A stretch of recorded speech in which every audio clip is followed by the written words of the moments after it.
What is called the beauty bone और collar bone. Beauty bone ये वाली, अब मैम इसको ब्यूटी बोन क्यों कहते हैं, इसको सुंदर दिखाने वाली हड्डी क्यों कहते हैं? देखो वैसे सुंदरता ना बाहर से नहीं होती है, इंसान का हार्ट कितना सुंदर है ये देखना चाहिए, इंसान के अंदर काइंडनेस दया की भावना कैसी है, इंसान के अंदर दान करने की गिविंग कैपेसिटी कैसी है वो देखना चाहिए। आदमी इंसान सुंदर अंदर से होना चाहिए, इंसान की आत्मा सुंदर होनी चाहिए, इंसान का हार्ट सुंदर होना चाहिए। लेकिन बाहर से सुंदरता आपकी एक दिन ढली जानी है ना, कितने दिन चलेगी? तो बच्चा पूछा है ब्यूटी बोन किसको कहते हैं?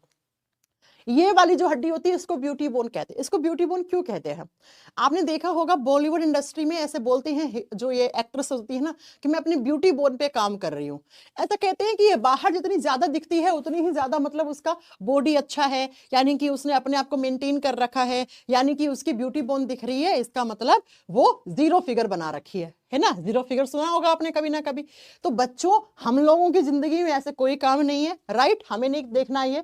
तो इसी हड्डी को हम ब्यूटी बोन कहते हैं, इसी को कॉलर बोन कहा जाता है, नाम होता है इसका क्लैविकल। बचपन में हमने क्या सुना, हमें भाई एकदम upper middle class, lower middle class और मिडिल क्लास वाले लोग है ना, अपर तो है ही नहीं है ना। तो अपन लोगों ने तो ये सुना बच्चे की हंसली टूट गई है ना, बच्चे की हंसली टूट गई, बच्चे को डॉक्टर के पास ले जाओ, दाई माँ के पास ले जाओ, वो हंसली यही होती है बच्चा, वो हंसली यही होती है क्लैविकल। तो ब्यूटी बोन नाम याद कर लो कैसे ब्यूटी बोन कहा जाता है।